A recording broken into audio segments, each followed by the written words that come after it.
How the fuck's it going, everyone? Back today with another video, and the moment's upon us. I've gotten together 3 album reviews, all of which were recommended by you guys.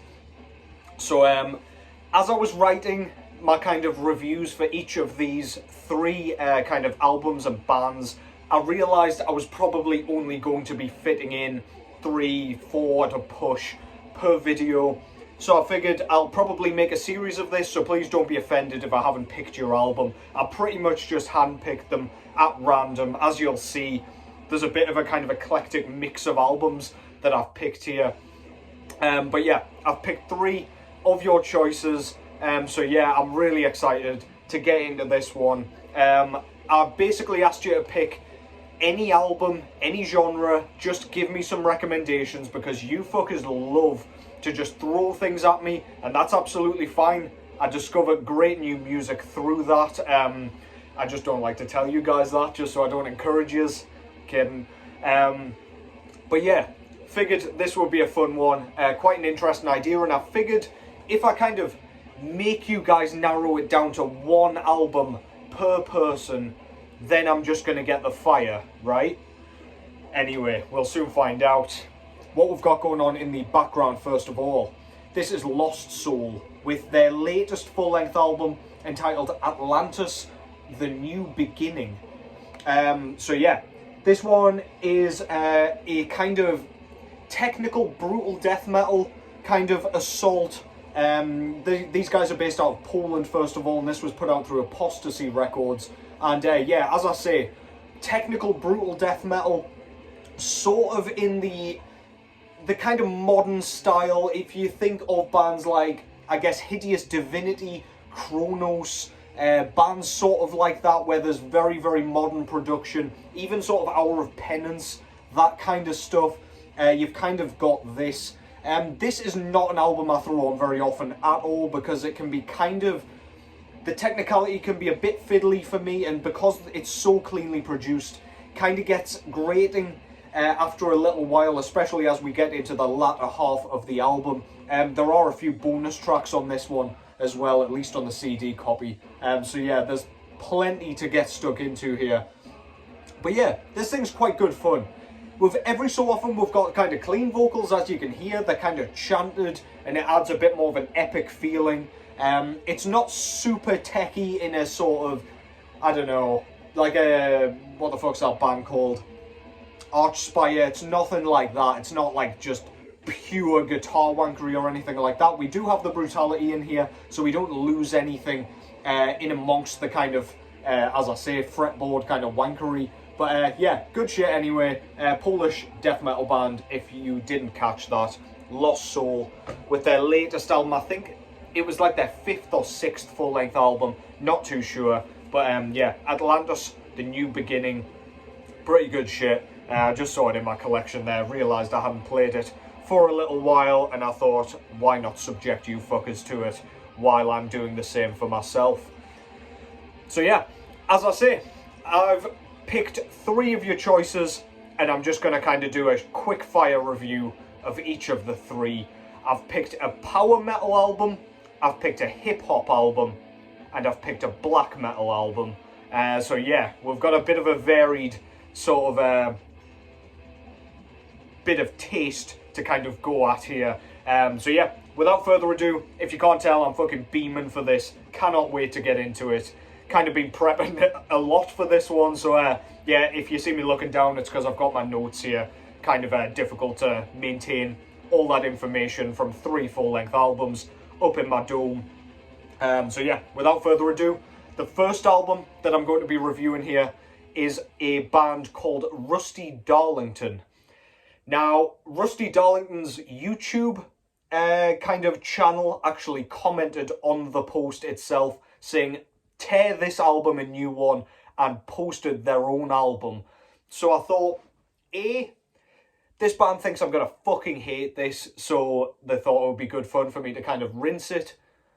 I don't know why my CD's stopped. I am not stopping the video, fuck that.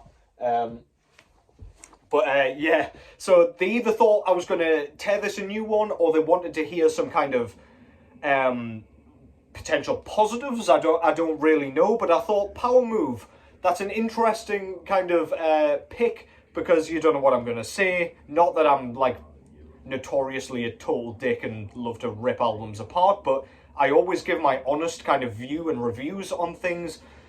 So this one, I was pretty excited to do, because I didn't have a clue what the fuck this band was going to be like or anything. Went in with a completely open mind, blank slate, looked forward to it. So this is a one-man power / heavy metal band based out of New Zealand.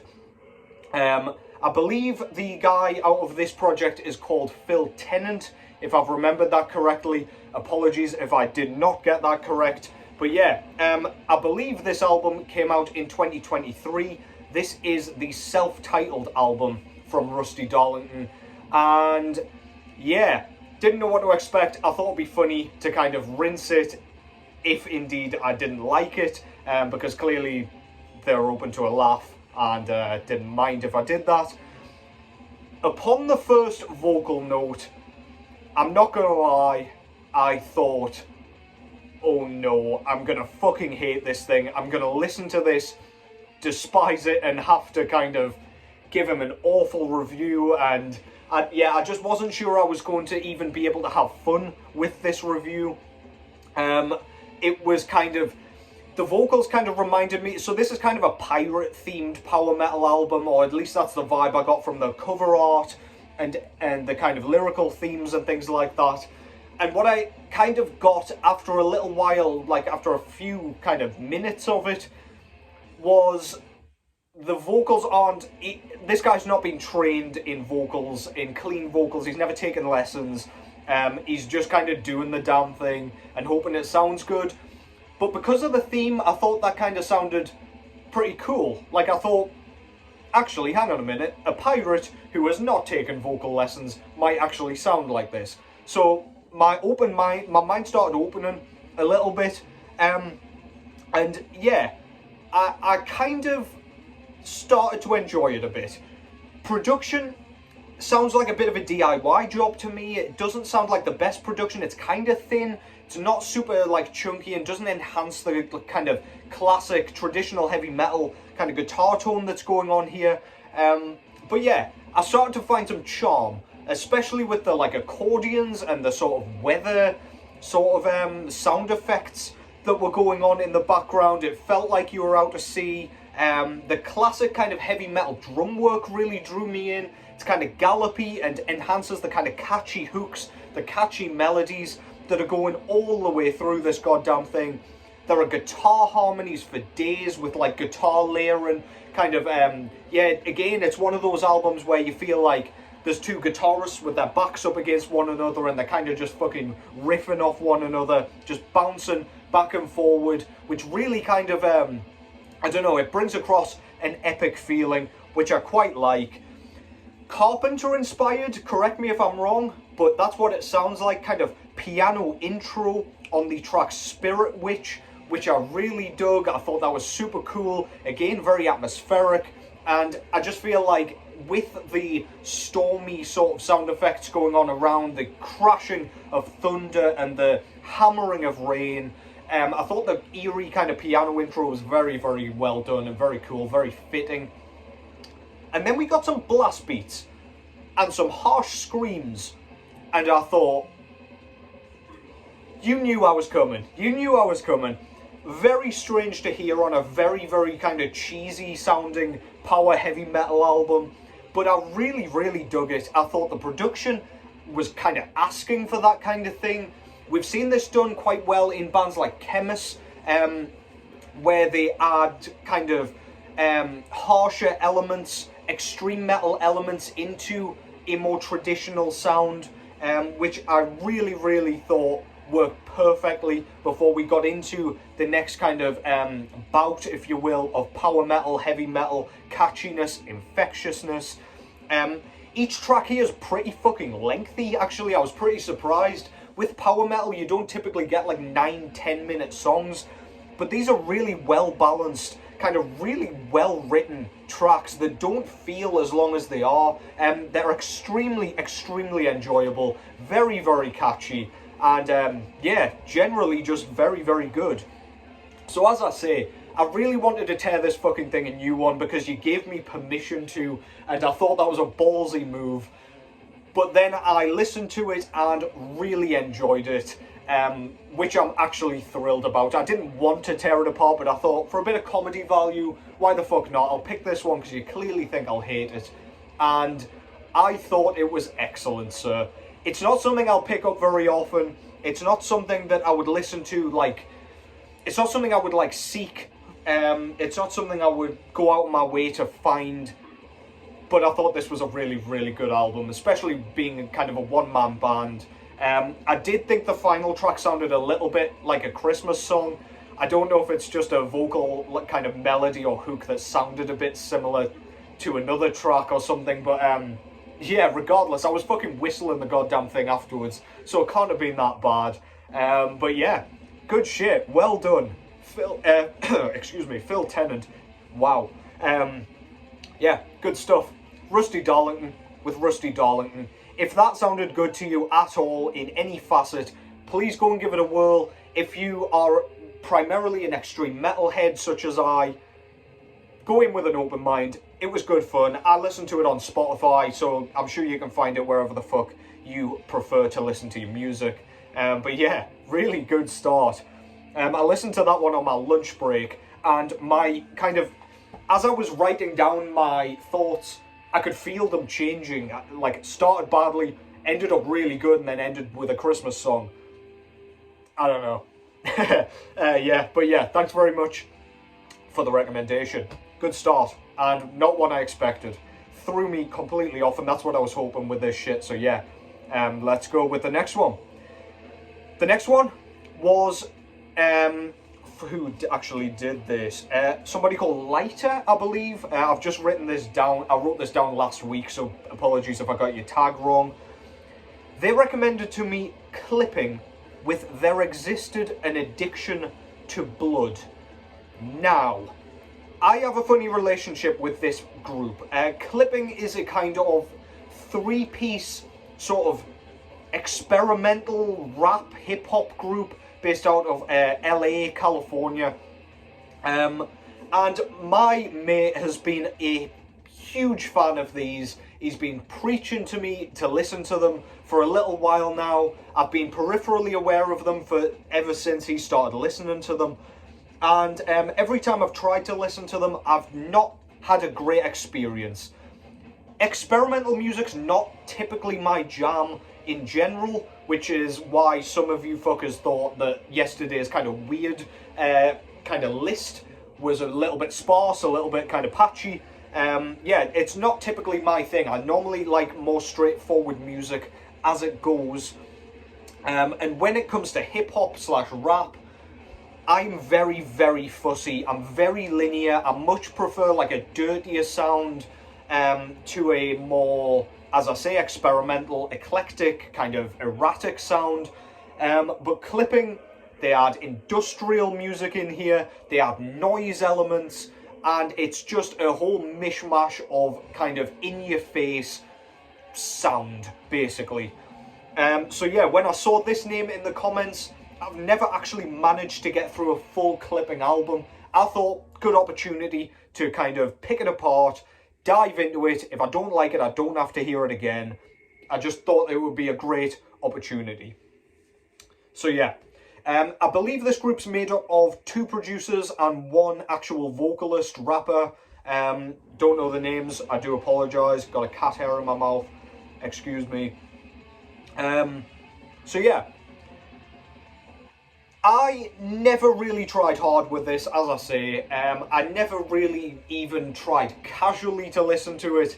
It's just been one of those things where I've listened to kind of a couple of minutes and I've thought, I'm not in the mood for that, I can't be arsed with it, whatever. But yeah, what I found was the 2 tracks, Nothing Is Safe and Blood of the Fang, they were exactly what I was wanting at that moment, whether I was just in the mood for them or they scratched the itch of kind of dirtier, sort of, I don't know, aggressive rap that I really require. I can't deal with any mumbly shite. I can't deal with anything that's kind of, I don't know, somber. I can't deal with any level of mood other than in your face, I want to punch you or shoot you or whatever the fuck. But yeah, those two tracks really scratched the itch. Very, very good. Very impressive delivery vocally. The background music wasn't too obnoxious. Nothing too kind of explosive going on. But in the vocal delivery, that's all there was. Very impressive lyricism. Tongue twisters, metaphors, clever wordplay for days. Really, really impressed with it. The sound clips were kind of scratching a sort of storytelling itch for me. It was sort of, I don't know, it was helping improve the overall theme and kind of immersing me and engrossing me a little bit more than I would have expected this kind of album to. It did kind of feel a little bit weird that the sound clips weren't followed by super fuzzy, super guttural vocals of Mortician or something like that, because that's just what I've been kind of hardwired to expect. But yeah, no belches over here or anything like that. There were lots of cool moments on this, lots of moments where like my ears pricked up and I was like, actually, that's fucking sick. Can't even deny it. On the track, The Show, I believe I've got written down here anyway, there was some very, very bassy kind of instrumental work. It was kind of subdued. Again, the industrial elements and the noise wasn't super kind of pulsating and in your face. It was just very bassy, very kind of groovy. And the lyricism and wordplay was exquisite with that one. There was kind of an interlude moving into the track All In Your Head, which had this very, very bizarre kind of dancey sort of thing going on towards the back end of the track. And again, it's an element that I really wasn't expecting and I really enjoyed, especially as a kind of breakup from the intense wall of whatever the fuck's going on normally. It's not quite static because it's well produced. It's just more a electronic noise kind of thing going on all the way through. But yeah, they can be very cool at times, but I typically find it obnoxious and a bit over the top and a bit too much, and just somewhat grating at times. I wanted it to stop. I wanted more of the rap stuff. There wasn't enough kind of dirty snare kind of stuff in the drum rhythms either. When they came in, they sounded really authentic and like there was actual drums going on. But like, I don't know, unlike something like Nas's Illmatic, which this is not even trying to be like that, but that kind of backbeat with that very, very iconic kind of hip-hop, kind of 16th snare thing that they've got going on all over that record. There's very little of that over here, and regardless of the sort of subgenre or genre, I'm a huge drum fan, and that goes for hip-hop as well, and this one doesn't really scratch that itch for me. It's not too click-tracky or anything like that, so that's good, because I fucking hate that stuff. That just makes me want to rip my ears off, and it's pretty much an insult to kind of drumming for me. But yeah, there's not enough of that heavy snare stuff. The time signatures are all over the place here, as you might expect from an experimental rap album, which, it's not too challenging, it's not super, like, I was quite surprised at how accessible I was finding it in terms of the stop-starts, the transitions, the tempo shifts and things like that. But yeah, quite enjoyed it on the whole. Then we got to the 18-minute closing track, which I thought, brilliant. We've got the opportunity to have a big, great, building kind of maelstrom of sound, different elements, tempo shifts, time signature switches, whatever. Just a chance to build some tension, some atmosphere, just to leave on a great, great, memorable note. The track was called Burning Piano, or Piano Burning, and it is literally 18 minutes of listening to a fire crackle with what is supposed to be a piano burning. What a fucking disappointment. What a pretentious pile of shite. I love the sound of fire crackling. Like, that's not an issue to me. Like, if they did that for 5 minutes, even 10 minutes of an 18-minute track, and then we got like a clever track just to kind of go along with it thematically or whatever, or even have the fire crackling in the background of this closing track, just as it kind of merges into it. waste of time, completely pretentious, as I say, just self-indulgent. I don't really see how it fit in with the album. I'm sure they had some sort of bullshit justification for putting that in there, but I listened to every single second of that 18-minute track, and I was pissed at the end of it. It left a sour taste in my mouth, and yeah, I was highly disappointed with that closing track, and that really kind of bothered me, considering I enjoyed the album in general way more than I actually thought I was going to, based on prior experience, prior dabbles in their sound. Had potential, had a lot of potential, and there were lots of great moments on this thing, but that pissed me off, man. But yeah, generally, musically, very sound, very listenable actually, considering. And would I return to it? Yeah, I probably would. But am I balls buying the vinyl if that ends up being a double LP with a whole side and a bit taken up by just a fire crackling? No, that's not happening. But yeah, so that came out on the 18th of October 2019. I forgot to say, this is kind of a horror-themed band, so if you couldn't tell by the kind of album title, I think this is kind of based on vampires, at least loosely. But yeah, in the lyricism and things like that, there's lots of sort of horror things going on, horror themes, and yeah, right up my street lyrically. That was clipping with There Existed an Addiction to Blood. And finally, see, it's taken me 20 odd minutes to get through 2 little reviews here, so yeah, I'll have to do a few more of these.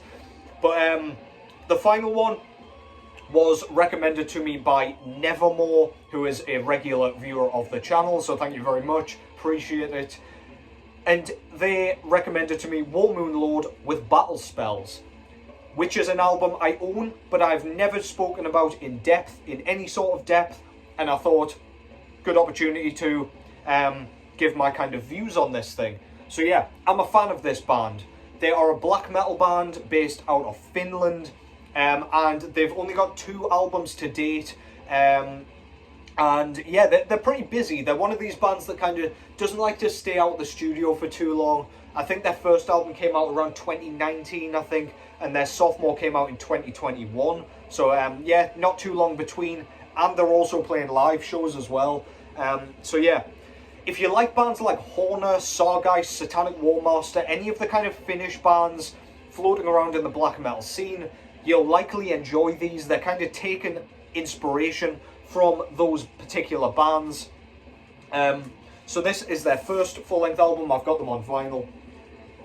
Excuse me. This is Burning Banners of the Funereal War, or funereal,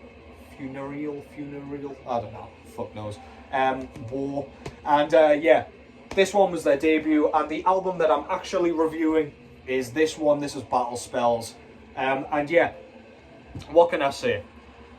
Very well produced compared to the debut, in my opinion. It's a lot less grainy, a lot less kind of foggy and atmospheric, in my opinion, as well. I don't find it nearly as kind of immersive as their debut.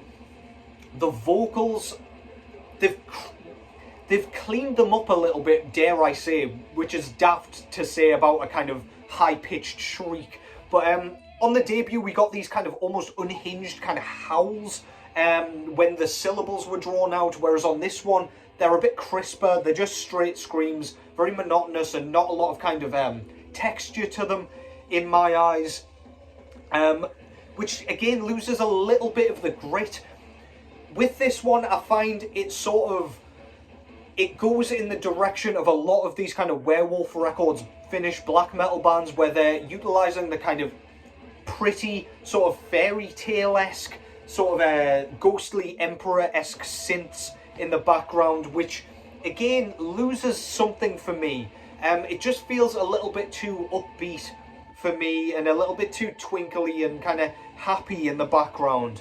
It does add like a sense of pride and a sense of honour and valour. I just named a Bolt Thrower album there. And kind of grandeur, just makes it feel more like chest plate beating and sort of like you're riding into battle like these fuckers on the front. Looks very Lord of the Rings kind of esque.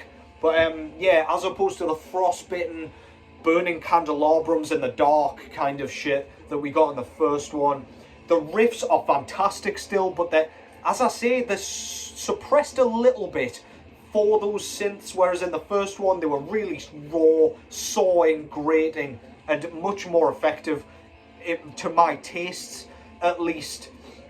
It's a bit more of a gateway black metal album to me than the debut. I feel like that was more to sort of appeal to, I don't know how to describe them, maybe pure black metal purists, I guess, like we who want the slightly rawer sound of the early sort of second wave. But regardless, this is a very emotive, very melodic, very blasphemous and malevolent album, and I really, really recommend it. It does what it's trying to do exquisitely.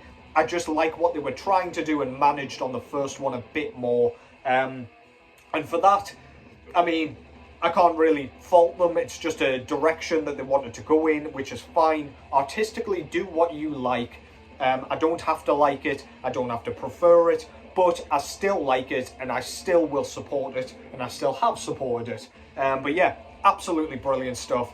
That's Warmoon Lord with Battlespells.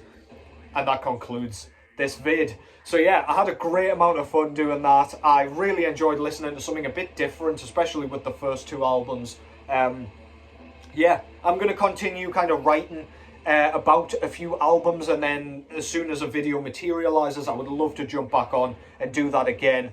I'd quite like it to not be quite as long as 20 God knows how many minutes, but we'll have to wait and see. I think 3 is a good number if I can just cut this down a little bit. But yeah, really enjoyed that. Thank you everybody who commented their one album. Thank you for only commenting one album. Fully expected you guys to comment, here's one, oh, but here's another and another. Like, there was none of that to my knowledge or memory. So yeah, thank you so much. Really enjoyed that. Thank you for participating, supporting the channel, viewing, subscribing, whatever the fuck you're doing, disliking, having to go at me in the comments, whatever the fuck you're doing. Keep doing it. Take care as always, and I will catch you in the next one.